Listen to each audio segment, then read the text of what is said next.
अस्सलामुअलैकुम दोस्तों, हिस्टोटेप में खुशामदीद। दोस्तों, आज के इस वीडियो में मैं आपको तारीख की मशहूर तरीन हॉरर मूवी द एग्जॉर्सिस्ट के बारे में बताऊंगा। दोस्तों, ये फिल्म एक सच्ची कहानी पर मबनी फिल्म है।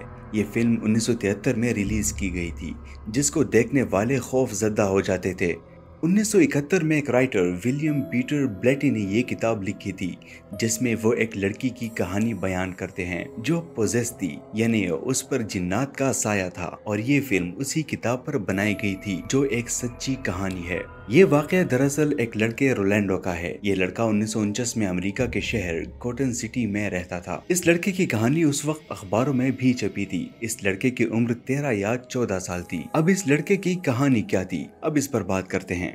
इस लड़के की फैमिली जर्मनी से अमेरिका शिफ्ट हुई थी। रोलैंडो की एक आंटी थी जो काला जादू वगैरह करने में माहिर थी, जो कि उसकी फैमिली को ये बात पता नहीं थी। ये औरत उसके घर के पास ही रहती थी, इसीलिए रोलैंडो रोज उसी औरत के साथ काफी वक्त गुजारता था। दोस्तों, 1949 में इस औरत की अचानक मौत हो गई और इसकी मौत के बाद रोलैंडो की तबीयत कुछ अजीब सी हो गई थी। ये लड़का हर वक्त गुस्से में रहता था। इसके बाद हालात मजीद खराब होते गए। रात के वक्त इसकी फैमिली को रोलैंडो के कमरे से अजीब तरह की आवाजें आती थी, जैसे कोई दीवार को अपने नाखून से कुरेद रहा हो या फिर पानी गिरने की आवाजें, जिससे उसकी फैमिली डरी हुई थी। एक सुबह रोलैंडो के वालिदैन ने उससे बात की तो उसने कहा कि उसको हर वक्त उसके साथ किसी के होने का एहसास होता है, जिसकी वजह से ये लड़का रात को सो नहीं सकता था। कुछ दिन गुजरने के बाद इस बच्चे की बेड की मैट्रेस पर नाखूनों के निशान भी मिलना शुरू हो गए, जैसे किसी ने अपने लंबे नाखूनों से मैट्रेस को कुरेद कुरेद कर चीर दिया हो। दोस्तों, अजीब बात ये थी कि कुछ दिन बाद यही निशान इस लड़के की बॉडी पर भी मिले। उसके बाद इसके कमरे में जाना उसकी फैमिली के लिए भी मुश्किल हो गया था, क्योंकि ये जिसे भी देखता उस पर हमला कर देता था। दोस्तों, ये लड़का दिन रात अपने कमरे की दीवार को नाखूनों से कुरेद कर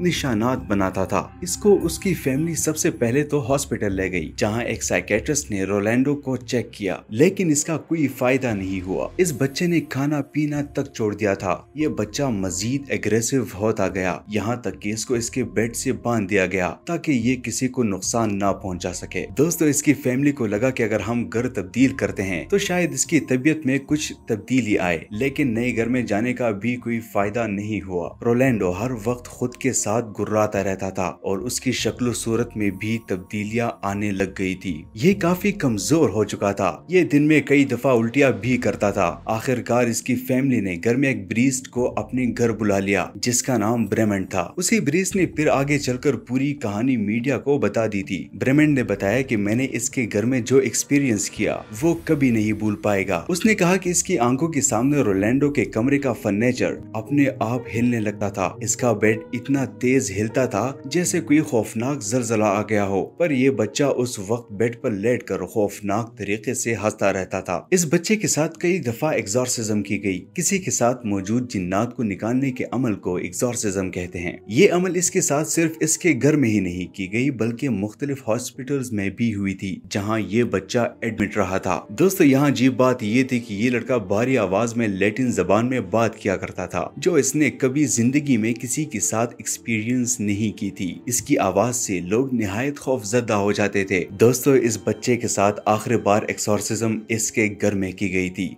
उस दौरान उसके नाक से खून निकलना शुरू हो गया था। कहते हैं कि इसके बाद रोलैंडो नॉर्मल जिंदगी बसर करने लगा था। बहरहाल द एग्जॉर्सिस्ट के पीछे इसी लड़के रोलैंडो की कहानी है। एक और अजीब बात यह है कि इसके बाद रोलैंडो कहां चला गया कोई नहीं जानता। कुछ लोग कहते हैं कि नासा में काम करने वाला एक मशहूर इंजीनियर रोलैंड हेल्टन ही दरअसल वो लड़का था। रोलैंड हेल्टन की मौत 2 साल पहले हुई थी। बहरहाल इसकी कहानी पर बनी फिल्म द एग्जॉर्सिस्ट तारीख की एक क्लासिक हॉरर मूवी मानी जाती है। दोस्तों, आपको ये कहानी कैसे लगी और क्या आपने ये मूवी देखी है? कमेंट बॉक्स में जरूर बताइएगा। अगर आपको ये वीडियो पसंद आ गई हो तो इस वीडियो को लाइक करना ना भूले। मजीद इस तरह की इन्फॉर्मेटिव वीडियोस हासिल करने के लिए हिस्टोटेप को सब्सक्राइब करें। अपना बहुत ज्यादा ख्याल रखें। अल्लाह हाफिज।